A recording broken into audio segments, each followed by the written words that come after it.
Good morning from Sacred Space at Titania's Realm. It's the 20th of April 2024, 10:52 a.m. I've not long been out of bed. I woke up about 10 a.m. so I've had I went to sleep about 4, but I got up I think once during that period. Anyway, I've had about roughly 6 hours sleep, give or take a few interruptions like having trouble falling asleep and blah, blah, blah, blah, blah. However, I went out last night pushing myself because it's my usual practice to go out on a Friday night, do my wild, I call it shamanic dancing, when I get into the trance state, and which happens after hours and hours of dancing, and I go into adrenaline extremis, and kind of leave my body a bit. Didn't quite completely leave my body, thank God, because that's actually not really a pleasant experience. It's a bit fucking confronting. So I was still integrated, but it was, I don't know exactly what happened last night, but it was powerful. I got a lot of powerful energy, spiritual energy from it. I noticed Scott was watching me, which actually was very grounding, because I was in just full vibration. My whole body was just, well, I kind of have to laugh because I suppose to the uninitiated it looks a bit like an orgasm, but it's not. For the love of all the gods. It's been so long I wouldn't even remember what that felt like, to be honest.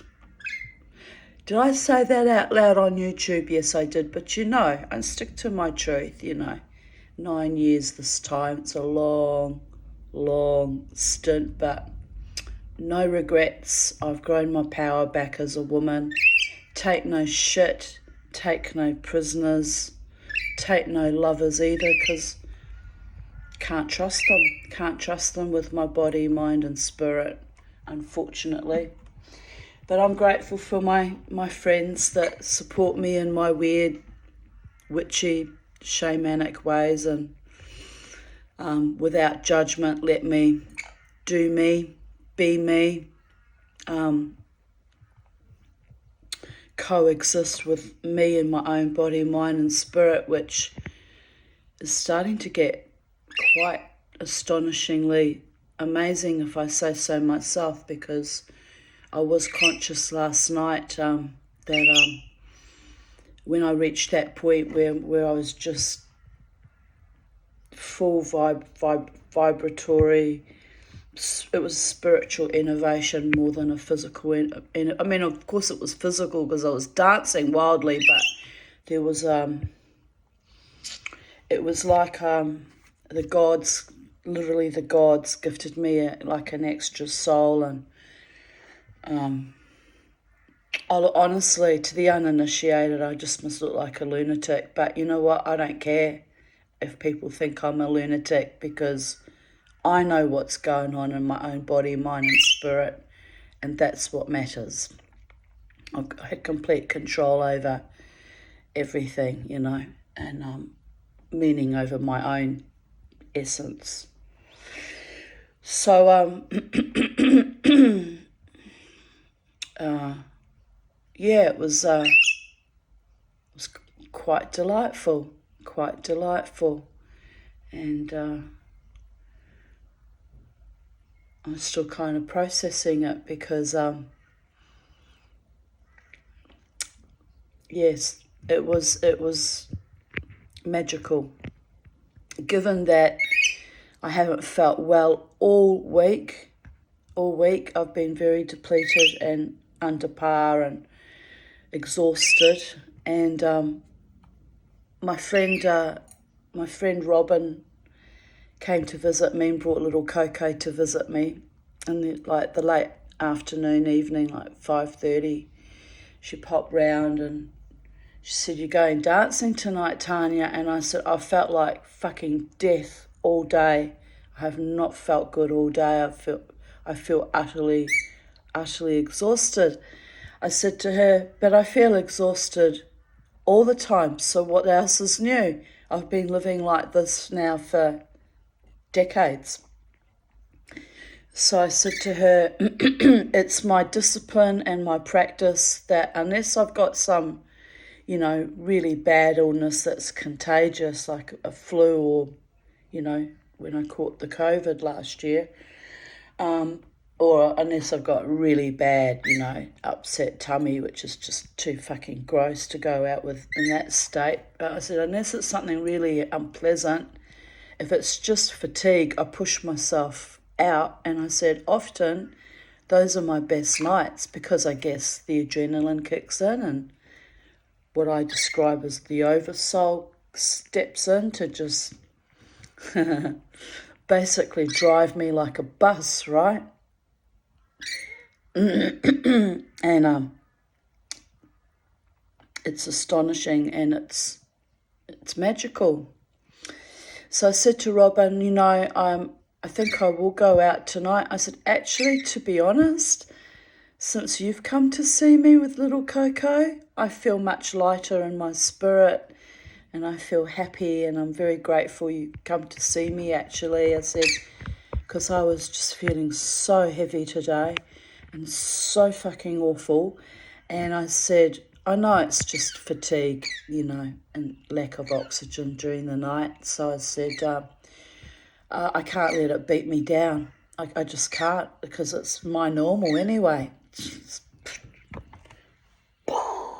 What else is new? So I said, I think I will go out. I said, but it's only 5:30. So I said, I'll gauge how I feel closer to the time. Around about 8 o'clock, I start putting on my makeup and I get into the mental space, literally almost adopting, the Tanya Mama T power persona. It's kind of putting on the makeup is kind of ritualistically, and mentally preparing for my wild nights, which can be quite wild and can be a bit fucking confronting when men put their hands on me without my permission. Am I right? So anyway, to be honest, I was a bit worried about that happening again, but it didn't. So lucky I didn't let that idiot from last week ruin my confidence in going out because, I go out alone every weekend and it's courageous.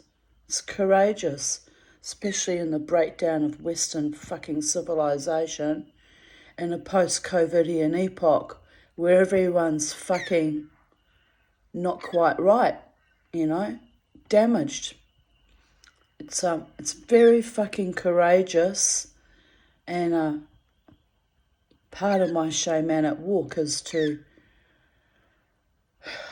intrepidly go out into the world, even though as a woman who's been single for 29 years and as a, older woman who's on her own, it is dangerous. I'm fully conscious of that. It takes guts and it takes time and effort to put on the makeup and put on the beautiful clothing and fire up my mojo, my mana, and drive and find a fucking park. I was lucky to get a park last night. That was good. And then stand in the queue, and when I got there weren't too many people, so it didn't take long to get in. And so it's a whole Megillah, but it's my practice. I've been doing this now for 13 years, probably longer. I used to go out before that, but back in the older days, prior to 13 years, I didn't go out, every weekend. I probably used to go out maybe once a month or something like that, I was very unwell back in those days. Very fucking unwell. So unwell. I used to literally drool and shuffle on the Cogentin that would set me blind for 4 days. Look, I don't even want to think about that. It was a whole other life. if you saw me then and then you saw me now, well, last night, dancing in Adrenaline Extremis wildly, you'd think, they're not even the same people. It's astonishing, absolutely astonishing. And I'm so proud of myself and amazed, and I could not be here in this moment had it not been for I'm gonna thank my psychiatrist yet again. I was a total psycho bitch. The more I think about it, the more it was funny, but I was obnoxious on Wednesday to him. I was right out of line. I really was. But I love him dearly, like, not in a weird way. It's my doctor, but I do love him dearly. He's a good, kind man, and I guess it's good for him to see me be a bit obnoxious and a bit out of left field for a change. It's like I don't pretend with him to be anything other than myself. And believe you me, having a human mortal that you don't have to pretend or fake or pretend to be healthy when you feel like you're fucking dying is, believe it or not, a huge gift and a relief that you can be honest and say, actually, I'm right on the edge of complete, psychotic breakdown and fuckery right now. And he just laughs. He just laughs, He knows. He knows I'm actually very, very, I'm astonished at how powerful I am actually. I got a taste of it last night. I hadn't realised. I've been underestimating myself, let's put it that way. I hadn't realised how deeply spiritually powerful I am. I kind of do sometimes, but when I can see it in action in my own body, I'm like, holy shit, I know that sounds crazy, like I'm big noting myself. I'm not, because I'm just equally just astonished and surprised, It was beautiful last night. Whoever that energy was that moved through me was beautiful and, yeah, powerful and loving, but it felt more like a protective, loving, like,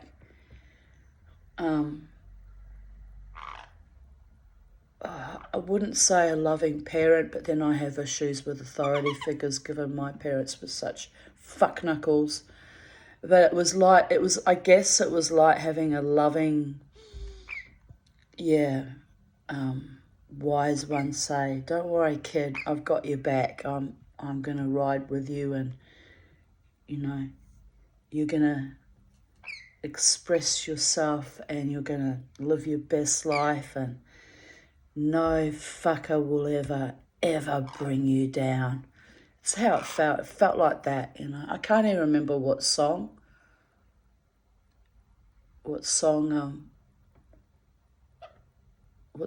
triggered that. But it was cute, because Scott looked at me, because the third set is when they bring in the harder rock songs, and he actually mouthed to me, ready, and I just went, so, and to be fair, I don't even think I was actually all that ready. So it was about 3 or 4 songs into the third set when the magic happened, and I just let go. Man, those are my best nights, when I just let go into the full ecstatic dance, like when that energy, it's different. It's different to ecstatic dance too, because in ecstatic dance there's no alcohol involved, no drugs and no alcohol, and you're not even allowed to wear perfume, I think, because it's too much olfactory bombardment, when there's a crowd of sweating, writhing people jumping around. And it's binaural beats, so you get into a trance because of the binaural beat music, which is also powerful. And it's probably more powerful because it's natural. You're not under the influence of alcohol. But it's a kind of a different energy, but it's kind of the same too. So and the difference with ecstatic dance is the people have come there to get into that state consciously, whereas in a pub or a club space, you know, they're there just to get pissed and hook up, and they may or may not accidentally or on purpose get into an altered state because they're pissed, or like me, they've trained themselves to discipline themselves into maintaining their body autonomy and authority over their own spirit, and then they will naturally get into those flow states. But it's rare. Sometimes I look around and I'll see someone in their flow state, but actually it's rare. I'm probably one of the few that actually does that as a practice every fucking Friday night. And so anyway, what was I saying? So I said to Robin, I don't know, I'm really not, I'm really tired this week. And I said, but I say this every weekend. And Robin, she's such a lovely woman. She really does love me.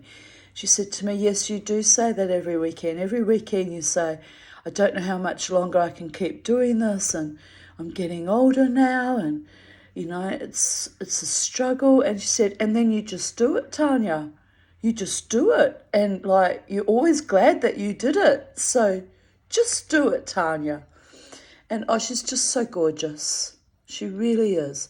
So I said to her, I said, I feel better since I've seen you and little Coco, and, probably because by the evening I've had a bit more oxygen saturation, am I right? Because I've been breathing all day. And I did kind of flower a bit in my spirit. I was feeling better. And her partner Peter had been down having drinky poos with the men friends down the road. So he messaged us, or he rang us for some reason, or we rang him. Can't remember who rang who. We were worried about Coco needing to have something to eat, and he should come home soon, That's right. And he's pissed as a newt, which was kind of funny. And he's like, oh, Tanya. And he goes, all the men have got you on speaker. They can hear you, Tanya. And I went, yeah, so? And he clicked us off, which we weren't even saying anything cheeky. I don't know what that was about. But he was a bit tiddly-poo, And I said, so the men can hear my voice, big fucking deal, And he laughed to me. Click. So anyway, he's actually quite delightful. I mean, he's a bit bonkers, isn't he? Like I am. We're all a bit kind of bonkers, the three of us together. We get together and we just spark off. Him and I in particular, we just spark off each other. It's actually comical. I said to Robin one day, Robin, the next time Peter and I are like bantering and sparking each other up and almost getting into a massive fucking fight, I said, can you get your phone out and film us? She says, why? I said, I want to see it. I want to see it in replay, in action. I said, I want to put it as a comedy routine. I said, because it's fucking funny. I said, I don't like men making me angry and wanting to fight me all the time because it's fucking sadistic, and it turns them on. They get frisson from it. But I don't like that. I really don't. It pisses me off. And I said, but somehow when your man does it, it's kind of funny most of the time, unless he goes too far. And when he goes too far... But anyway, but it wasn't like that last night. I was sober and he was a bit silly. And so I walked Robin back to their mum's house where they were living for many years with her.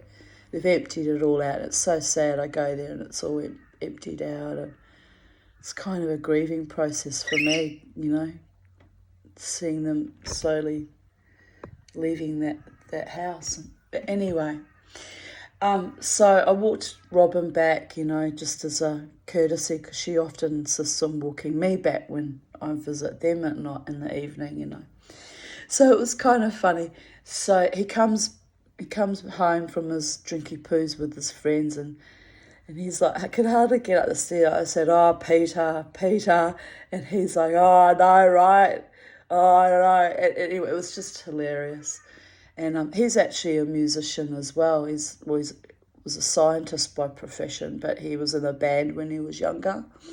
So it's funny how I draw in friends who are artists or musicians or actors, or, well, my daughter's an actor. And I'm always surrounded by very artistic and unusual and flamboyant and quite brilliant, gifted people. And I fucking love that. I love my crazy, zany, really unusual, alternative friends. And so Peter's so sweet.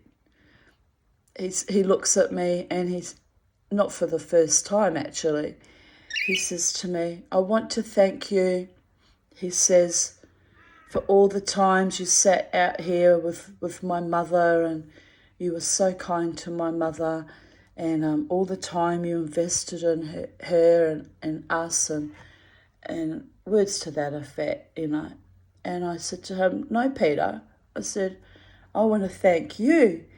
You know, I said, it was so sweet of you for making particular mention of that at her funeral. I said, you didn't need to thank me, because I said, I was happy to do it. You know, I derive pleasure from sitting with your mum and talking to her for hours. I mean, sometimes she wasn't lucid and couldn't really talk back, but the energy between us was beautiful, you know.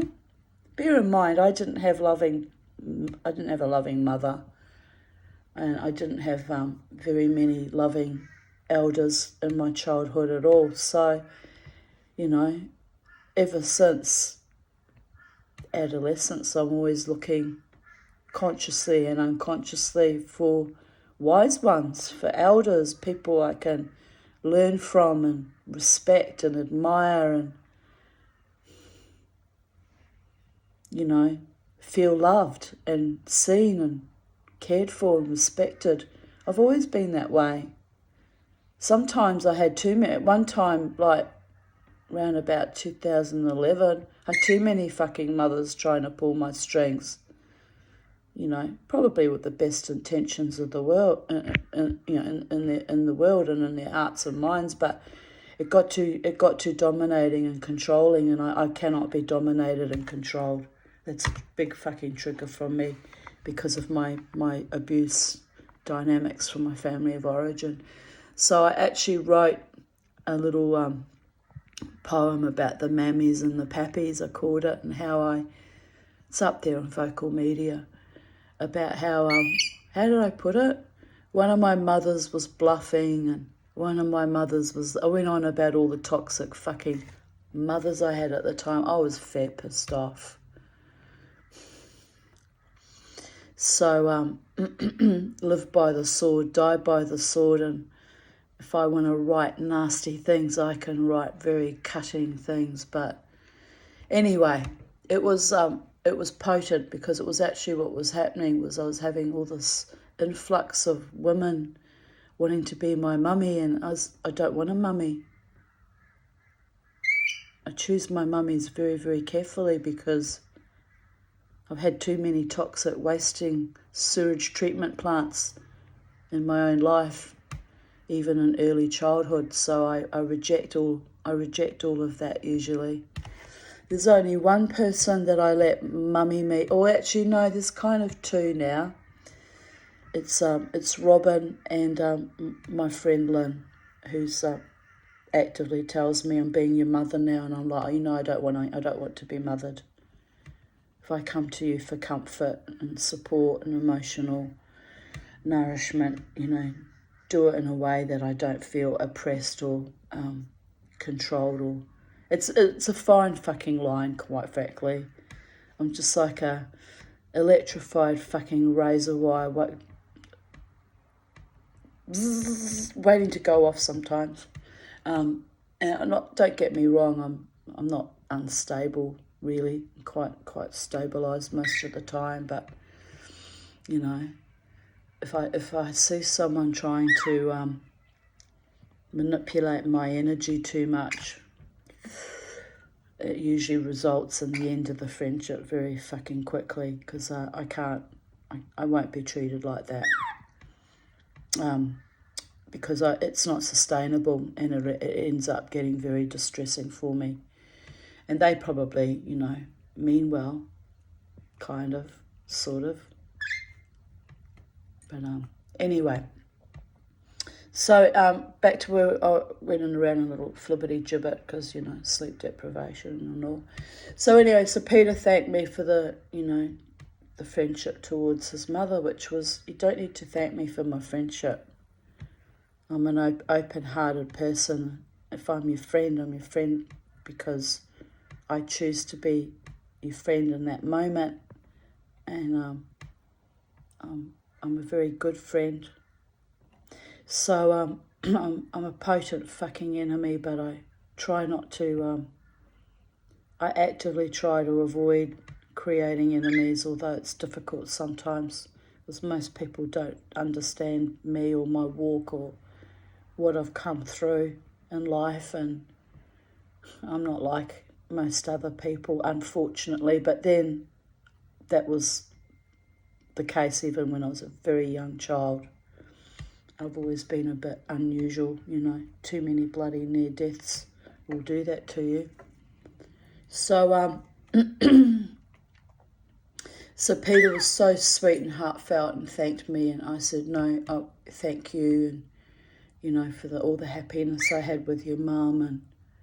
And then Robin had all these photos up of Elsa. She says, do you want to pick some photos of Elsa to keep for yourself?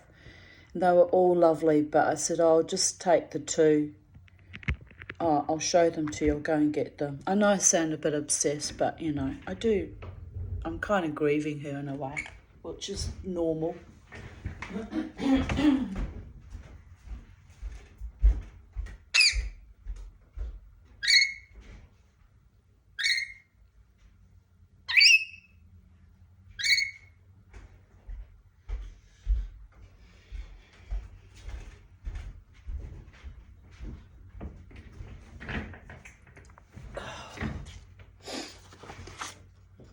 So this is Elsa. This was last year when she was 93 and I was 58. And yeah. So, but this is one of my favourite photos. We had a lovely day that day. Peter and Robin took me to the home to visit her, and she had chocolate cake, and she's like me, she loves sweets. I'm talking about her as if she's still here. Well, bless, she is still here, but she's in spirit now. But she loves chocolate cake and sweets. Honestly, we were so alike in our energy. It was actually quite astonishing. So anyway, so she said, did I want those photos? And I said, oh, yes, please, that's lovely. And then she said, do you want to pick another one? There were all sorts of lovely photos of her. I said, no, I'll just take those 2. So anyway, then they said, oh, we've got to go and pick up the car, which we parked down the road. I don't know what that was about. But anyway, they had to get the dog biscuits out of the car. So so I said, we'll walk back down, And Peter's like, actually gave, because he's pissed, he actually gave me a bit of a hug and was so sweet with me.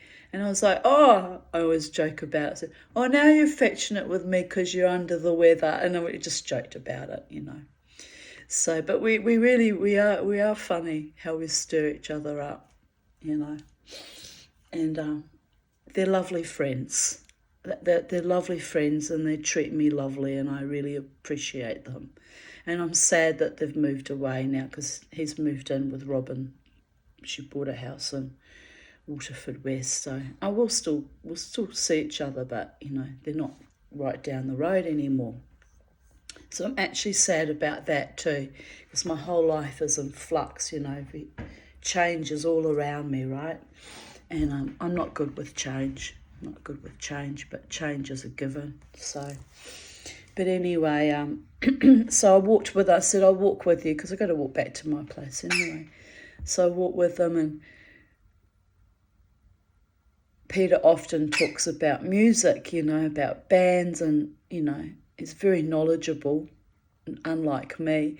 So he mentioned something, and I said, look, Peter, I don't know anything about music, really. I said, I didn't even know who the fuck Robert Plant was.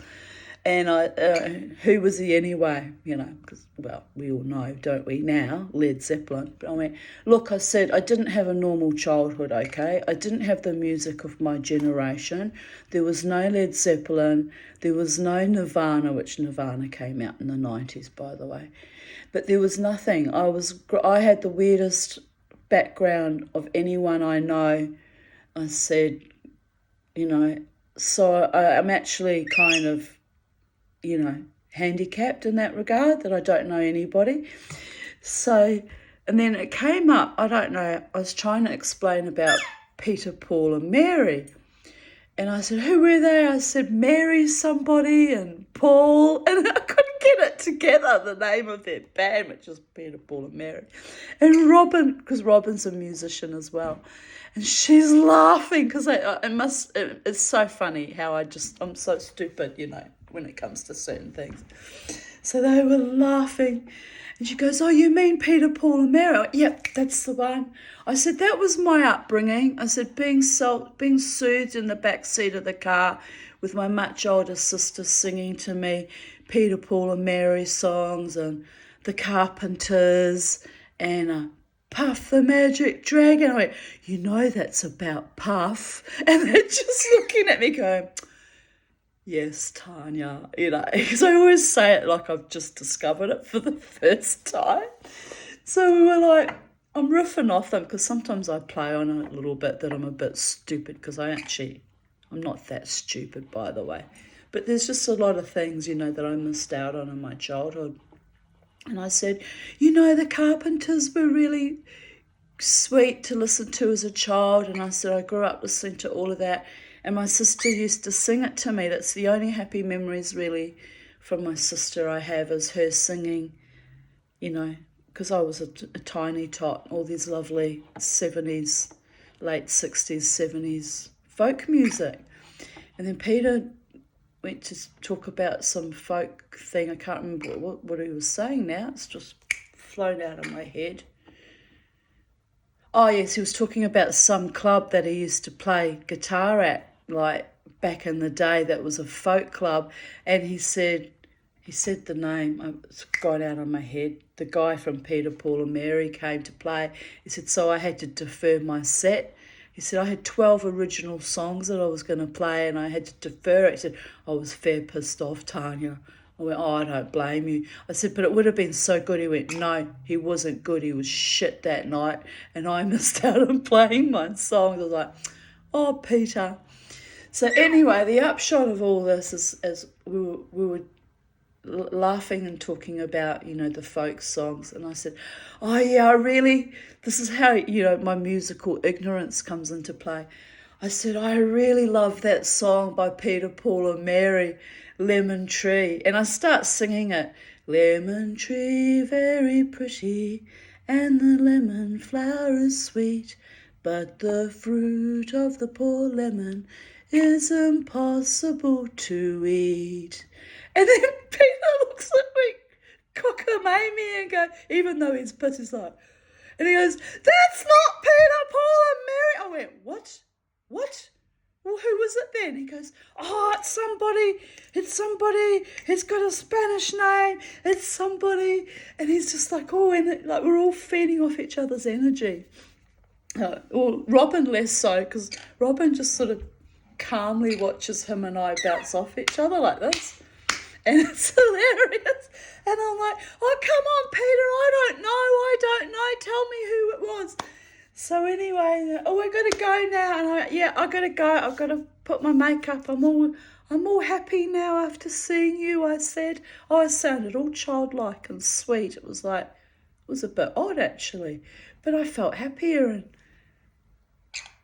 innovated and no longer like a corpse like I'd felt all day. So I thought, I said, Peter and Robin, I've got to put on my makeup, I'm going to get dressed, I'm going out. And Robin said, good girl. She said, I knew you'd do it. And I said, oh, Robin, sometimes I do it and I'm so tired, but like I get extra spiritual innovate. It really is for me, even though it happens in a club with wild drunk people surrounding me, which is kind of incongruent and odd. For me, it really is a spiritual practice. It really is. And and on good nights like last night where I didn't get harassed by fucking idiots or groped or people being weird, because that can ruin my vibe. When it's a good night like last night, it's actually relaxing and enjoyable, right? How it should be, your nights out, meant to be relaxing and enjoyable and pleasant. And so anyway, so we departed from each other, and I'd left my phone at home because it was charging. And as soon as I got home, there was a message from Peter saying the name, I forgot what it was now, the name of the guy that sang or that wrote Lemon Tree. And I was so astonished. All my life, I thought it was a Peter, Paul and Mary song. So there you go. Another thing I didn't get right. My former casual partner, motherfucker, ex-lover, Dave, would be like, see, you're just a fucking idiot. You don't know anything. You're just stupid. So it's kind of how he treated me about not knowing who Robert Plant was. But anyway, I don't care. Fuck off. I don't even know why I'm carrying that energy with me. Not important. If I don't know who a band is or the name of every person that wrote every song in musical history, how does that impact on my fucking day, really? Just shows that I have lack of knowledge in that vector, but it doesn't mean that I'm an idiot or that I'm stupid and that I'm not, unwilling to be corrected and taught something, by the way. You can do something, you can guide me in a nice way, not make me feel like a fucking freak of nature. Such a freak of nature that they wanted to fuck me, by the way, so can't have been that bloody, oh no, but no, I've got that wrong too. They wanted to fuck me, to debase and control and dominate and own me. That's what that was really about. Let's not have romantic illusions that man ever gave a shit about me. So anyway, look, I'm over it now. I'm well aware of the psychopathology and the bullshit and the sadism. I'm well aware. So, but yeah, I only brought that man into that equation because about, how he mocked and derided me for not knowing things. You don't do that to people, If somebody doesn't know something, you either take the time to say, oh, no, that's so-and-so and from such and such a band and, they're famous for doing this and, you actually take the time to educate someone in a sweet, kind, nurturing way. Or if you're that offended at someone's ignorance, you just shut your mouth and walk away. No need to be nasty. There's no need for nastiness. So anyway,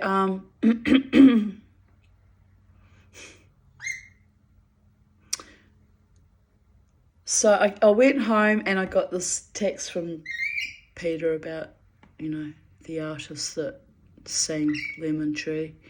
And I packed up a whole, about 12, I think it was about 12 limes fresh from my tree. And I took them to the Brooklyn Standard with me, and I get to the bar when I finally got in and didn't, as I said, it wasn't too long in the queue. It was quiet last night at 10 o'clock-ish, a bit quieter than usual. And so I handed over the limes to Tanya. I said, we actually don't need them, Tanya. I said, look, they're practically organic. They're from my tree. And I said, just cut them up, use them. Free limes. I said, just take them, want you to have them. He said, oh, thank you, Tanya. He says, I'll give you a free drink. I said, no, I don't want a free drink. I said, the limes are a gift to show appreciation for how you all look after me in this club, which I deeply appreciate. But anyway, gifted me a free drink as a thank you for the limes, which was sweet, I really didn't want that. I wanted to pay my way as per normal, And so anyway, it was very sweet. And there was the other band that plays before Alter Ego starts on the front, Mike Beale Band. They're actually quite good. I was listening to them. They always finish their last song is A Whole Lot of Love by Led Zeppelin. So I was getting into that because I prefer the rock songs for my spiritual innovation. So it was quite lovely. And so anyway, I had a really powerfully beautiful spiritual night, and I'm glad I went out. I'm glad my eyes are burning because I'm still a bit tired, but I'm glad I went out, and I'm glad I didn't cede, and I didn't quit, and I didn't yield, and I went out and did my dance anyway, and the magic happened. But it didn't happen till about halfway through the third set, so not sure why that was.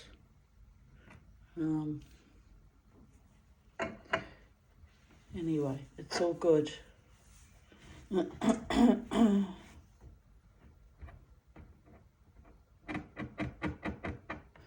I'm trying to think what else.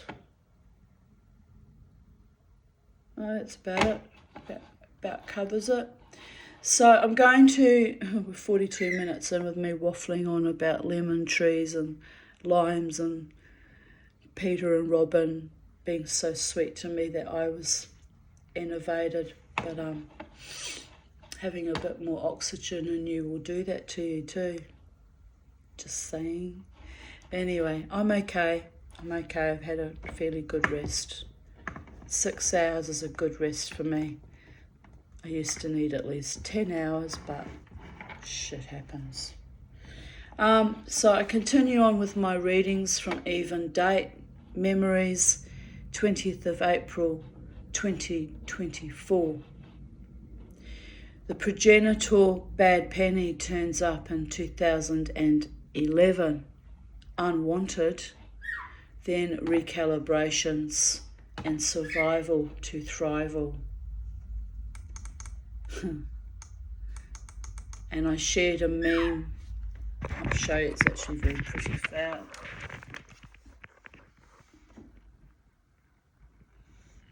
It's gone all grey and moody outside. Must be about to get get some showers or rain or something.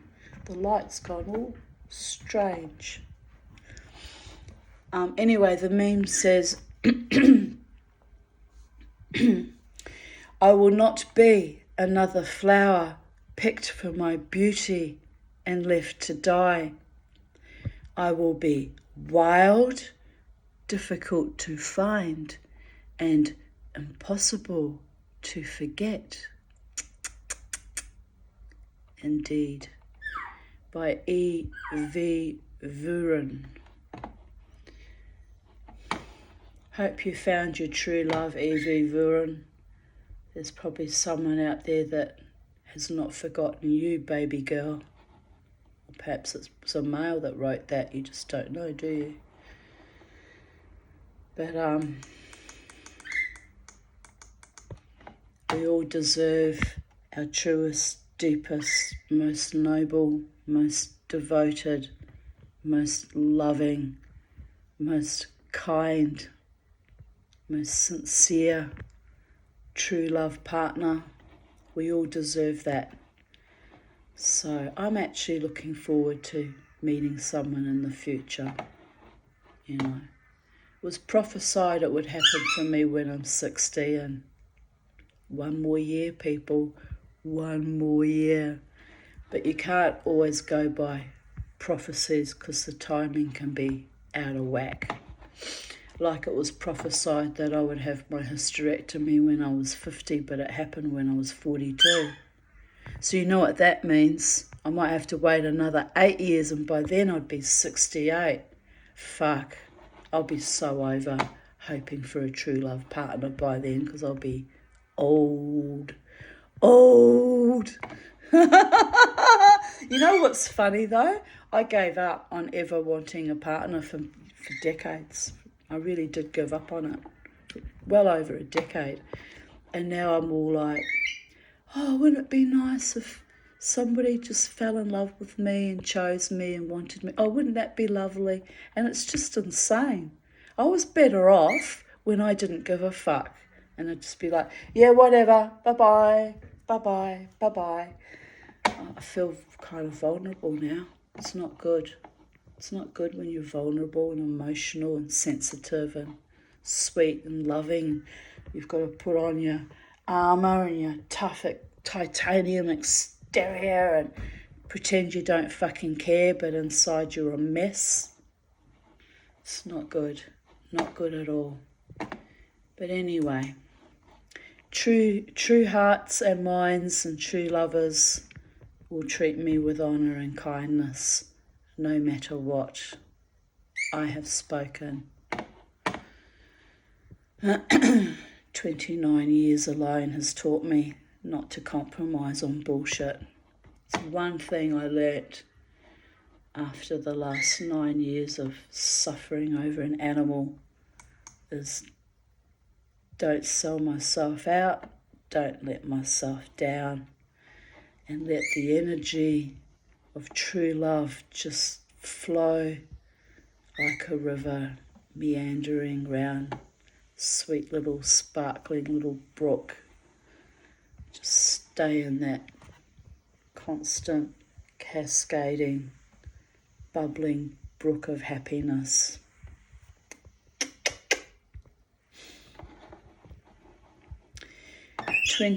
April 20th, 2023. I actually need to get a bit of a drink. My throat's closed up. We'll just go and get a little bit of a drinky poos. It's like, my goodness.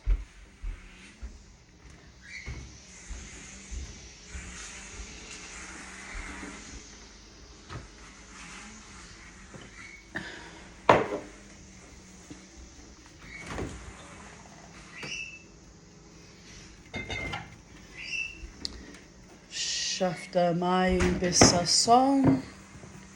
Water H2O. Chateau de l'eau.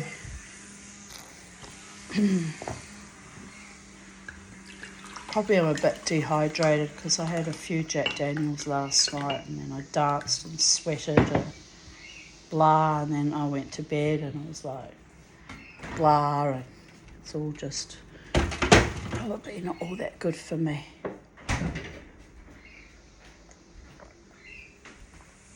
Oh, that's better.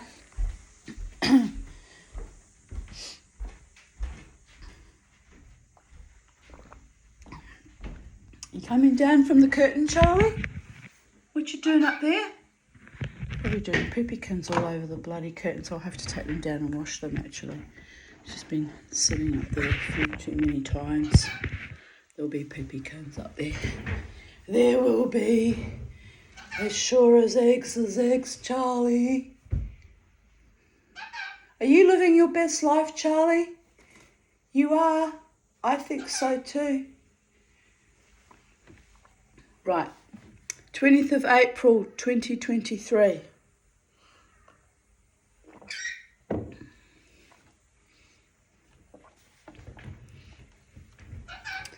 I'm sanding back the rough edges of the casting lines. I need to quit working on jewellery now as it's late in the evening and I am so very exhausted. But I keep working like a demon possessed. What's the hurry, Mama T? Do you fear death, isolation, loss of ability to create your small projects? Why are you time fighting? I know, it's a distraction, but a worthy one. If you keep striving for excellence, perhaps you will update your soul to attract an excellent partner as well. Or perhaps you will feel so successful and accomplished that you will no longer crave for a union with another mortal. Silly old chook. Don't you know it's just illusion, Maya, the field of dreams. Keep manifesting, but ultimately it means nothing to the mystery. The one who loves you is watching, even in other dimensions. So cool your heels, make some dinner, and for the love of all the gods, chillax. The force is with you, and you have the power, sweet one. Kiss, kiss, kiss, 3 kisses. And I reply, okay, because sometimes I'm just as equally astonished at my own self-talk or channelings that come through to me. Usually when I'm in a flow state working on jewellery or a project, I will get messages like that, and it's like my inner parent, as I said earlier, my inner parent that is actually a wise guide and a wise counsel and nurturing and protective and loving, all the things I never had really in my childhood. So here I post. I had cast 2 little gum nut berries, or gum nuts. They're not really berries. There we go, try and get rid of that glare. And my very expensive file cost me a lot of money, that file, but it works very, very well. If you get into the silversmithing hobby or business, buy good quality tools. Don't buy shit, you'll regret it. I've used that file almost to death. Such a good file. And even working with it, I'm like, but feeling like satisfied and accomplished that I had such a good quality file. Makes life so much easier when you're creating. Today's harvest. I cut up the beautiful sterling silver Celtic dish, which I now regret. I textured the flat pieces. I have pickled and polished them after annealing. I hope I can now turn them into backing sheet for the lovely stones I am yet to learn how to set. Wish me luck. Hello. The next step will be soldering the bezel wires together, then soldering them to the backing sheet, adding a jump ring also.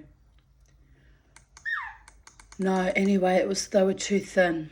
It was too thin, the back of that Celtic dish to really use as backing for stones. But anyway, I learnt by my mistake. And my hashtags were Titania's Realm, excited but nervous, trying new things, creativity, sterling silver, transmutation, magic happens, babies, and love is the law. So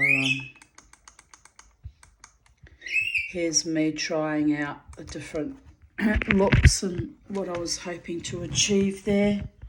And yeah, playing and seeing what worked out best. So I've still got to buy sterling silver sheet, about 1mm, because I reckon even 0.8 at the minimum would be thicker than what I'd created there out of that dish. But anyway, I had textured it and I learnt some new skills. So it's all good, all very good. When I have more money, I'll create more, and it's just a slow fucking inchworm. 2 steps forward, 1 step back, 2 steps forward, 1 step back process. But I've always been that way. Always been that way since I lost my wealth in the separation and divorce. It's been a long, slow crawling in the gravel rash of other people's malfeasance, am I right? Anyway, Mama T's back in her own spirit, mind and body, and dancing her wild dance and healing herself, and creative and happy, and even a bit in love, even though it's a hopeless situation. Come here, darling. It's all good. All right. Give me a kiss. Hello. Hello. You gonna give Mummy a kiss? You gonna climb on my keyboard and drive me mad? Yes, I know. I know. You was a good girl. Oh, you're such a sweet little birdie. Oh, you're such a sweet little birdie. I know. You love your mother. You love your mother. Yes, you do, my sweet little baby.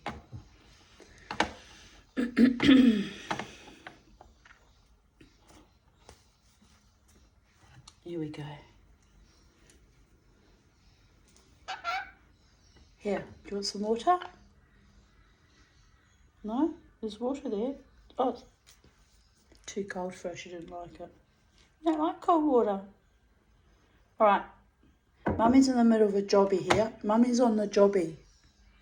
It's not really a jobby. I do this for my own entertainment as much as for YouTube world, because I get insights into how far I've come along in life, and insights into fucking shitty vapid people I invited into my life that popped up earlier, and insights into the deep agape sweet love from my friends Robin and Peter, and insights into, you know, how I'm travelling on any given day. And I do watch my own videos sometimes, often, and even I have to laugh at my own self and, you know, my own sweetness and vulnerabilities at time, which not many people get to see, by the way. So, but I'm an authentic woman and an authentic spirit, so what you see is what you get, and I don't have anything to be ashamed of in that.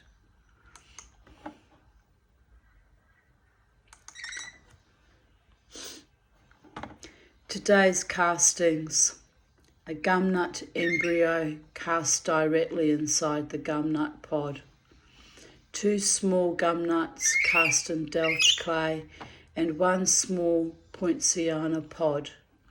I had a bad night last night, little sleep and bad bladder issues, but look at me go. Fully addicted to silver casting now. I really enjoy it. There's something magical about melting down silver, watching it melt into this little molten globule of silver, all shiny, and and then pouring it into the mold and having it take shape as something else. It's alchemy, it's transformation, it's transmutation, and it's a symbol of my own life, you know, me coming from one former life where I was utterly trashed and abused, to revivifying myself into something beautiful and courageous and worthy and loving and valuable, if only to my own self. As I said, there's not too many humans out there get me, but I'm okay with that. They didn't have my life, so they have no idea, no fucking idea at all of who I am or what I've come through. And I'm proud of me, actually, very proud of me.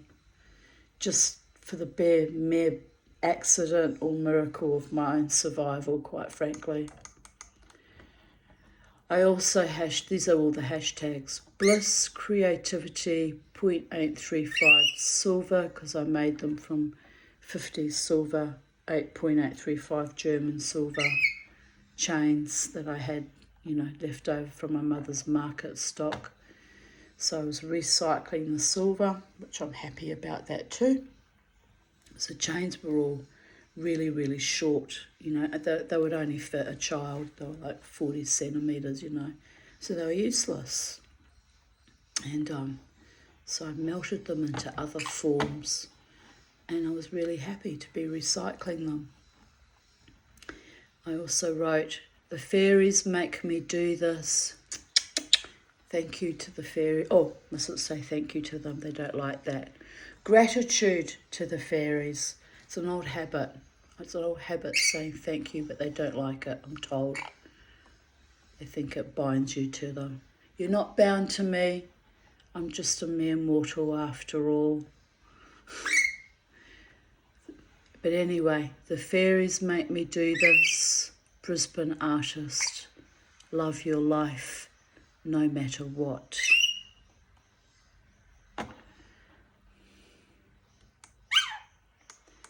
And my throat's really fucking husky. Oh the gods. There's a photo of the inside of what a gum nut looks like when you pour silver into it. So I made 2 pendants from that. And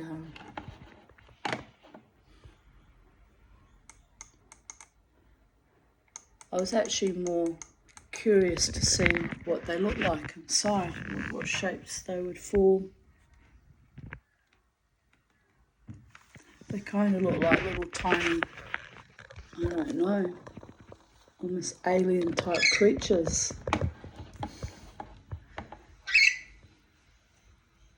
Oh, Charlie. I made a mistake when I cast these, joining them together the way I did. It took me hours and hours to get them apart. But they're just the little gum nuts that sit on the little baby gum nuts. And they're lovely. Absolutely lovely.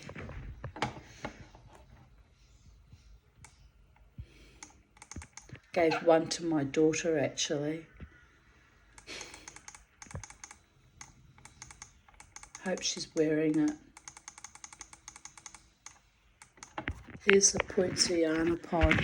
I might remelt those down because I haven't done anything with them, and they're a bit boring. They're a bit blah. They just, you know, they're just not terribly exciting. So they can be transmuted into something else. Hey, Charlie. You look like you're about to do a massive freaking poopykins. Yep. Anyway.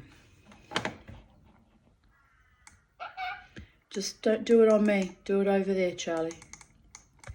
8:06 a.m. Rough night. Barely slept. Copious peeing.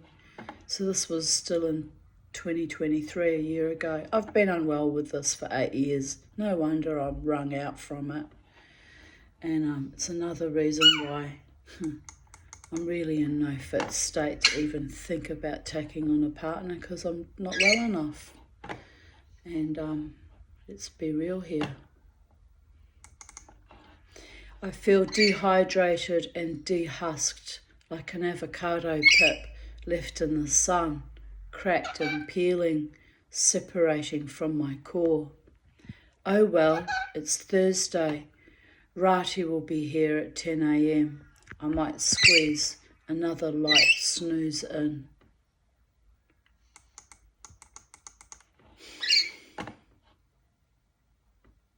"1:51 a.m. Sleepless in Brisbane. I had my debrief yesterday afternoon with my psychiatrist.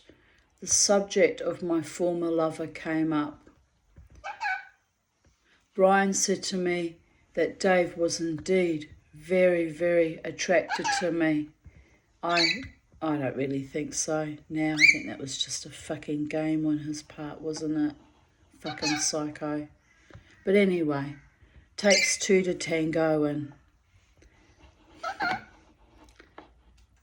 but my psych often brings them up, actually, and I get annoyed now. Like, why bring them up? It's ancient history now. Moving on. It's long past time I moved on. I have moved on, so that's why it's irritating that he keeps bringing them up. But anyway, I smiled a wry smile, replied, "Yeah, I suppose that is why he kept turning up at various venues over the years." Then Brian said, "He was also deeply afraid of you, because when you activate your trauma, which is understandable, 'tis quite terrifying. I have witnessed that myself." I nodded. People should have treated me decently if they did not want to be on the sharp end of my wrath. I don't unleash it loosely or lightly. Brian said, "It's such a pity, as he showed you what could have been possible, then tore it away from you, and never really got to see all the beautiful, kind aspects of your being. He could not handle your raw honesty, as it reminded him of his own vulnerabilities, so he ran from it. It was actually his own fears and nothing to do with you." I replied, "No, he didn't ever give me a fair chance, and it takes a brave, determined man to stand by me, as you did, Doctor, when I was under constant attack, and keep loyal to me. That takes courage and integrity, while lesser men headed for the hills." Sad but true. I reminded him of Gail's malfeasance and how she tried to interfere in our therapeutic alliance in her weird, fucked up way, but he had kept me on as his patient and showed genuine care, loyalty and respect. I reminded Brian that it had taken 9 years for me to recover from that misbegotten, stymied, atrophied love affair, but now I think I'm finally over all the evil of it. But tonight I can't sleep, so my spirit knows that's not quite true. I'm experiencing a rapid heart rate and a heart sickness that I push away by keeping busy making little jewellery projects. In truth, I don't think I will ever recover from that last lover and his vicious ways. It was just one more monster Too many. The same modus operandi on fucking repeat.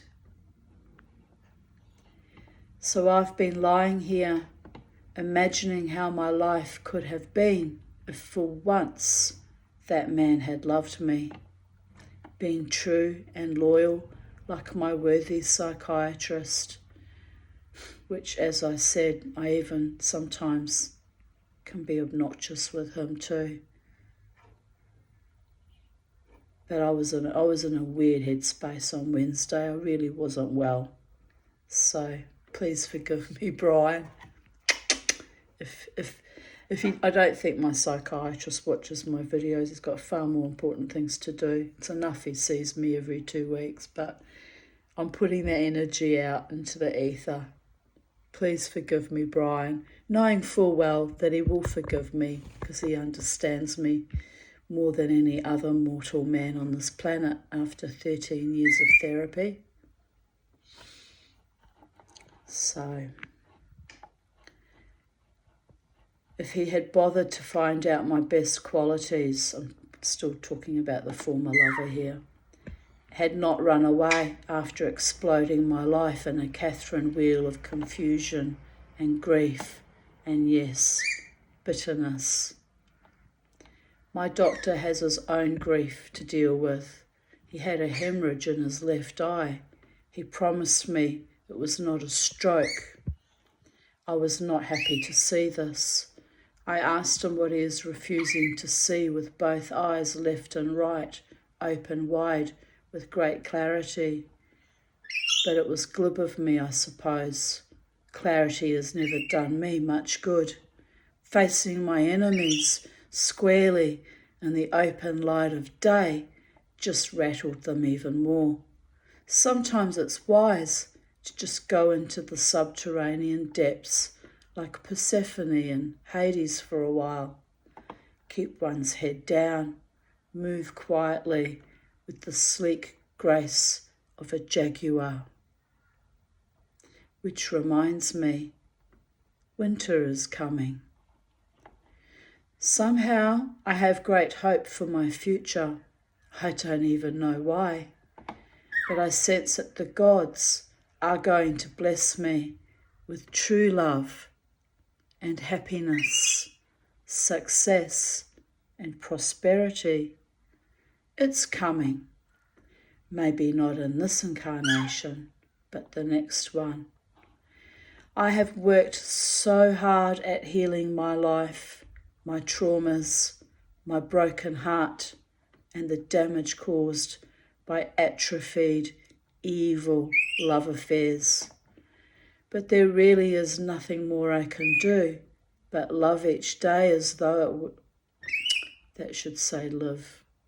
But live each day as though it were my last, and hope for the best, most beneficial outcome for all of us. The one who loves me and truly chooses me for his life partner will show up, keep up, and won't trawl other women in my face, or lie, or cheat, or use and abuse, or deceive. He will be as raw and honest as I am, and will hold me in great honour and respect, caring, authentic, and loving. Yeah? Maybe. Yeah. 20th of April, 2022.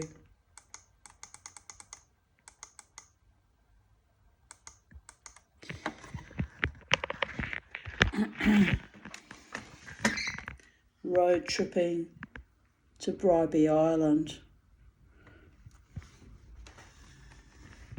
Going on a road trip with my daughter Crystal would have been in honour of my birthday, like a belated birthday day out with my kid, right? My kid, who is now 38 years old.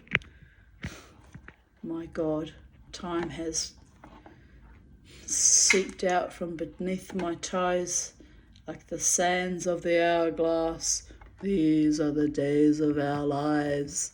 I can't believe that I'm 59. And I can't believe how astonishingly wild and magical I am at this late stage of my life when I'm actually, struggling with multifarious health issues.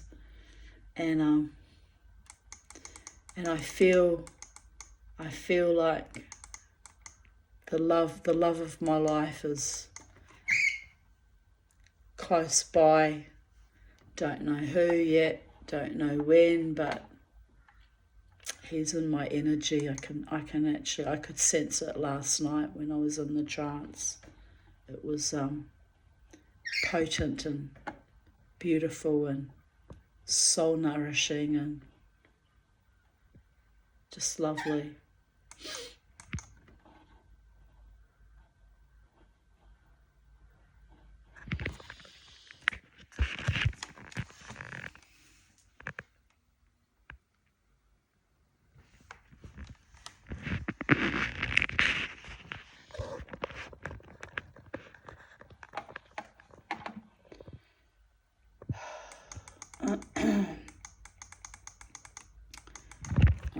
Here's my little Beauregard back in 2022, laughing happily. I miss that face. I love you so much, Bobo. I miss him every day. Don't we, Charlie? She says, I don't. I used to beat him up. But anyway, it is what it is. Look at the lovely cake my daughter got me. So it was in honour of my birthday little treat.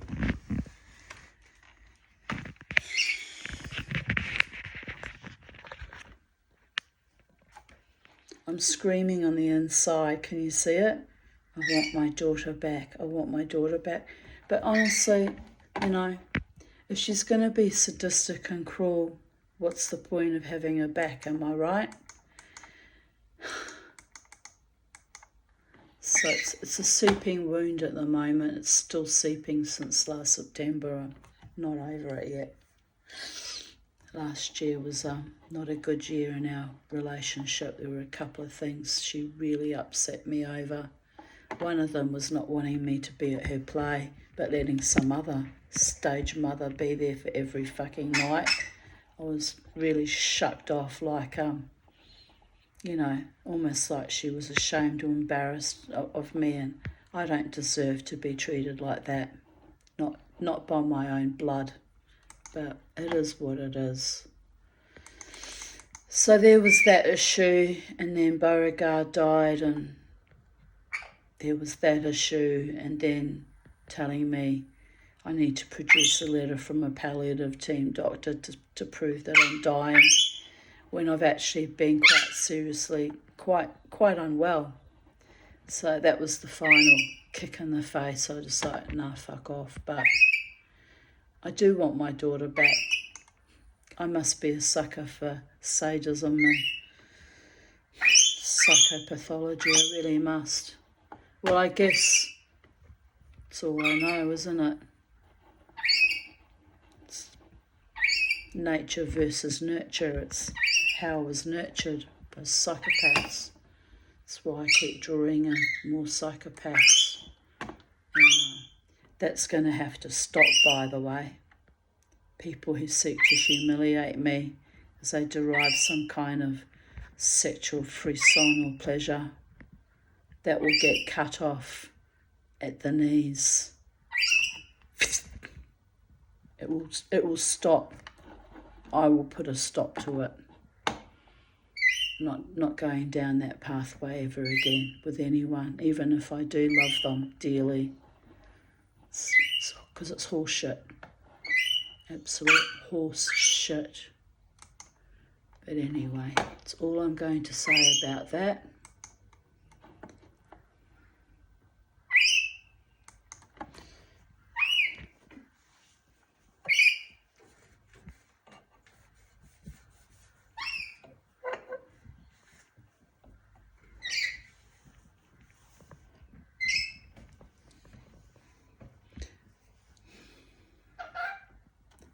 I'm a powerful, loving woman, and I deserve to be treated with honour and integrity and respect. Don't have to love me, but don't try and humiliate me either. Not cool. Back in 2021, I need a new battery for my iPhone. More money down the drain, but cheaper than buying a new iPhone. And my friend Kellyanne wrote, and saving the planet, not buying new just because something is getting older. I'm going to see if I can break the 10 years mark with this one.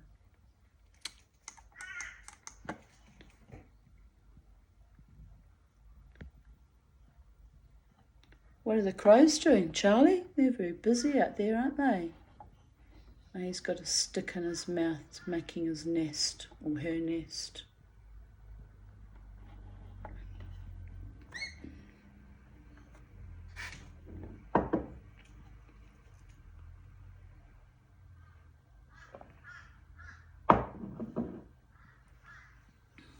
(11:11 p.m) My angels are busy.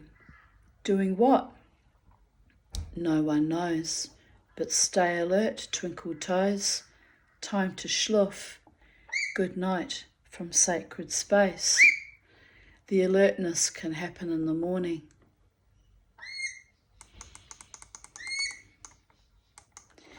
April 20th, 2020, 1:52 a.m. Lila Tov. That's all, folks. Must sleep now. 3:18 a.m. Not sleeping tonight. Bobo snuggled in next to my head so I could not roll over. Penny snuggled on my right. I felt loved and a tad smothered. I had a brief snooze, then wide awake. Oh well. 11:11 p.m. Thank you, angels. Yeah, I don't know if that was my own spirit that was so soul nourishing last night, or if it was another entity, but I'm thinking about it.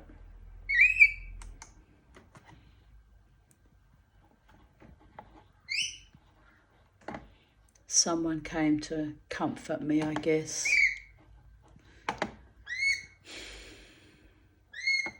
20th of April 2019. Beauregard and Charlie and I made it to the post office box on the main road to post my electoral forms request, and back in the brief respite between rain showers, which was awesome, as my hair was already wet after my shower and my chest and air are not quite tickety-boo. I celebrated my return from the walkies with some delicious chocolate and am snuggling on the couch with my babies. Happiness. 2:11 p.m. Seeing lots of 11s. I woke up at 5:11 this morning. Ho-hum. Hopefully my angels are gifting me with harmonious resonance and healing. I woke up again at 9:11 a.m. with another earache. It's been persistently irking me since before the colonoscopy. I might have to go to the doctor to see what is happening to my ear when I can be bothered. Not in a lot of pain, just inflamed, so not too worried about it. The sun has peeped out again. I might take a long-suffering, patient dog and bird for a walk around the block. A bit of exercise and sunshine will do us good. Yeah, it's such a weird light out there. I wonder if we're going to get a storm. Did you just say Bobo, Charlie? Did you say Bobo? Bobo or hello? Hello?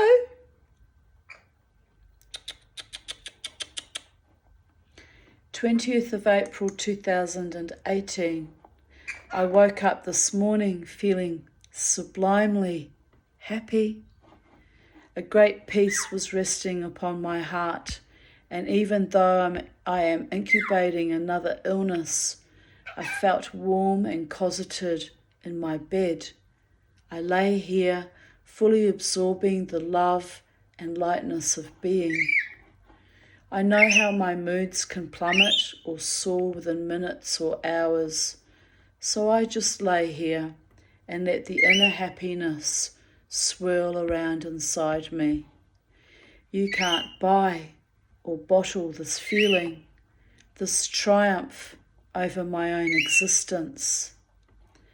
I floated for a while until the mundane agitation of a demanding bladder scooted me from my bed for my morning detoxification.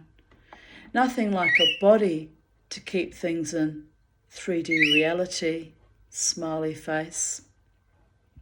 It's another perfect morning. I put Charlie outside and let the hens out to play. Let the hen, I think I only had one hen left at that time. I ate breakfast, now back in bed, resting my leg and the rest of my gross humanity. Time to fly, my pretties. Yes, it is indeed. Long past time to fly.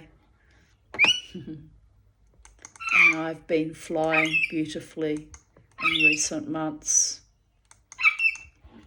supported by true friends who do love me and buoy me up, literally buoy me up. You know who you are, my darlings. I rested all day, then got out of bed to make lemongrass tea and homemade insect repellent. I also put the lime vinegar concentrate into a spray bottle for cleaning.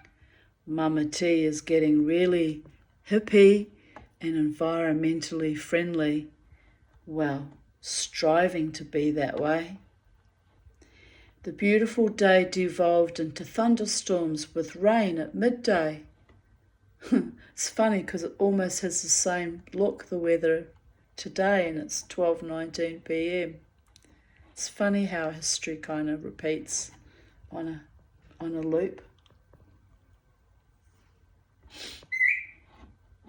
All good. The garden rejoices with fresh rainwater. I have had a shower to cleanse myself as well. Water is life. 20th of April 2017. Just got woken up by two old male Jehovah Witnesses. Oddly, my front door was open, but the screen closed. Bobo heard them and ran to the door. They said, "We see you have your protector." I was not pleased. I said, "I am not interested. I am Jewish. I think it clearly states that on my front gate." "Oh," they murmured, the sunny, hopeful smiles vanishing from their faces. Buggered off right away. What part of no proselytizers do they not understand? Does anyone bother to read plain English anymore? Grr. I would be even more cranky, but it is 9:47 a.m, so not an unreasonable hour to peddle one's Jesus, man. I was more shocked that my front door was open, as I had obviously left it like that when I went to bed at 8 p.m. Listen to you, Charlie. Are you singing songs? This morning at 6 a.m, I was surprised to discover, when letting the dog out to pee, that my back screen was unlocked. I never usually leave that open. So yeah, bad night. I must have been bloody tired to go to bed without locking both the front and the back door. It's like, well, anyway, nothing bad happened to me, thank the goddess, but it's unusual to not lock my doors. My neighbour was outside at 6 a.m. and I had to crouch down so he didn't see me naked. He was up at 1 a.m. also. Does that man ever sleep? He is like my own personal fucking watchtower, watching me day and night. Thankfully he's stopped that in, the last year or so. Thank goodness. It felt actually a bit like being stalked. He's a very nice man. He's never done me any harm. But I'm trying to dodge him when I got up in the night, and it got a little bit problematic, quite frankly. Fortunately, the Johos at least rang my bell, so I had put on a dressing gown. No proselytizers. No fucking proselytizers. So much for smudging the house. Boundary violations have imploded, laughing my ass off. I was also annoyed to be woken from an intense Technicolor dream about working for a fence for stolen jewellery, and my job was to annotate all the jewellery in a ledger, and I put some of it on. I was invited by my female supervisor, a very sexy woman who looked just like the actress in American Horror Story. Let me think. Oh yes, Jessica Lange, for dinner in her tiny apartment, which was close to the job. Old-fashioned Queenslander house split into apartments. I knocked on her door. She let me in. She was eccentric. Her room lavishly decorated in vintage linens and with hand-embroidered monographs on white broderie Anglaise sheets on her bed. I forget the name, but it wasn't hers. That's funny. This is how my brain is. It's so intricate. Some of my dreams could be turned into mini-series or something. If I knew how to, make TV shows or movies. Sometimes they're quite incredible. It's why my nickname is Psychedelic Dreamer. Some of my dreams even astonish me, the detail in it. And then I wake up exhausted and I wonder why. It's my brain's been moshing all night when I'm supposed to be asleep, right? It was like living in a ghetto of stolen goods, but opulence. I started freaking out, but my new boss and/or friend said, I see you have acquired some of our jewellery stock. I said, just for today, they go back tomorrow.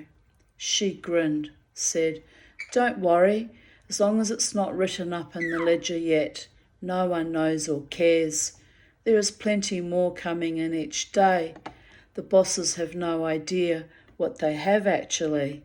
Just be judicious and don't take anything too obviously over the top. I gaped at her.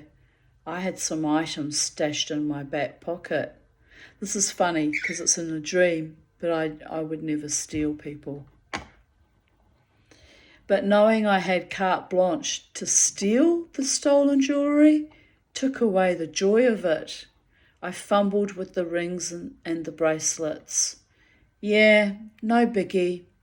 They go back tomorrow. I like you, she smiled. An honest thief, the best kind. That is why we hired you. Shall we celebrate your new job with a nice cup of tea? I was amazed and looking forward to the rest of my mad dream when the bloody mad Johos woke me up. They stole my